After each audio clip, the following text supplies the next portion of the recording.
तो कैसे ऐसी हकीकत तो पल पल इंसान को जीते जी हर चीज़ में लगती है।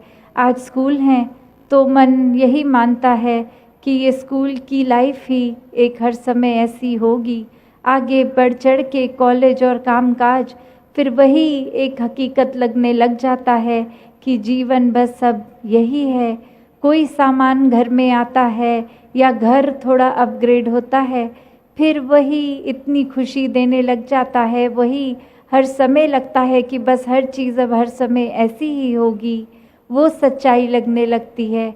ऐसे दिन में अनेकों बार कितनी माया रूप का ये जो इल्यूजन है, ये सच्चाई ही लगता रहता है।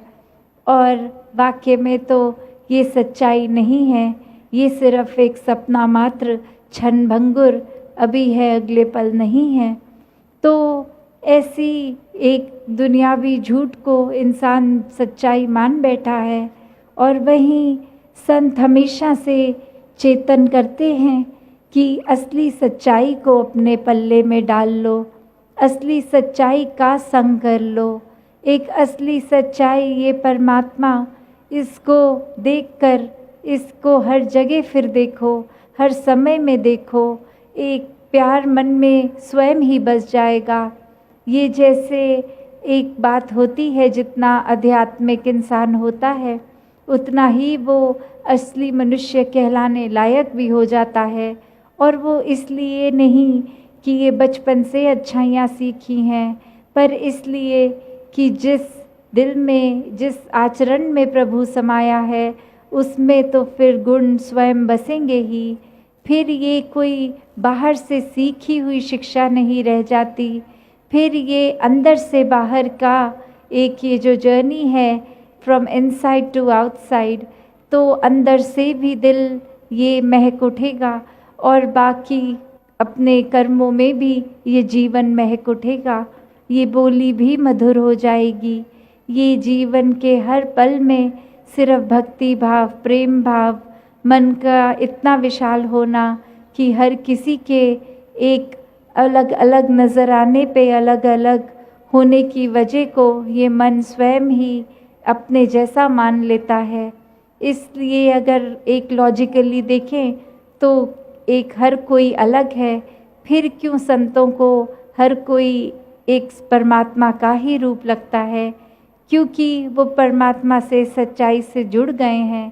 तो जो अगर आकार में तो नज़र अलग आ रहे हैं, फिर भी एक, फिर भी अपने समान, फिर भी पूजने हर मनुष्य फिर लगता है, क्योंकि हर कोई ही पूजने लायक।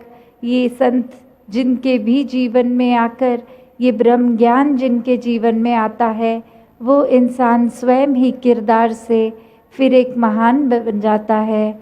तो कैसे हर किसी में वो पोटेंशियल है कि अपने जीवन को या तो एक हैवानियत के रास्ते पे ले जाएं, या फिर एक इंसानियत, एक फरिश्ता कहलाने के लायक जीवन को करें। तो हर कोई जहाँ ऐसा जीवन जी सकता है, वहीं फिर अपने जीवन को जीते हुए इस परमात्मा को जब तक याद रखते हैं, तब तक बहुत ही सुनहरा जीवन, बहुत ही एक प्यारा जीवन बन जाता है। और जिस पल अपने अहंकार के कारण वो कहीं से भी अगर वो सूक्ष्म रूप से भी घुस जाए अपने दिमाग में, एक जीवन में, तो उसी समय ये अहंकार तो सिर्फ बढ़ता ही जाता है।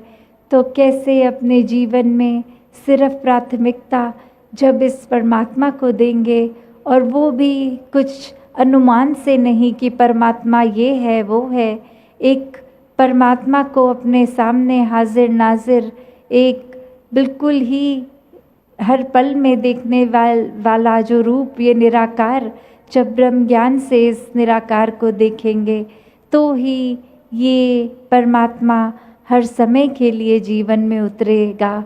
हर समय ही एक अपनी सोच में, एक दिल में, एक कर्म में, एक प्रभाव में, हर किसी में फिर वो अच्छाई, ये परमात्मा हर किसी एक पहलू में ही साथ होगा। तो ऐसा ही जीवन भक्तों का रहा है। यही वजह है जो भक्त हमेशा आनंद में रहते हैं। चाहे जीवन की परिस्थिति कैसी भी हो, मन में आनंद ही होता है। ऐसा ही जीवन हर किसी को मिले, हर कोई इस जीवन का हकदार है।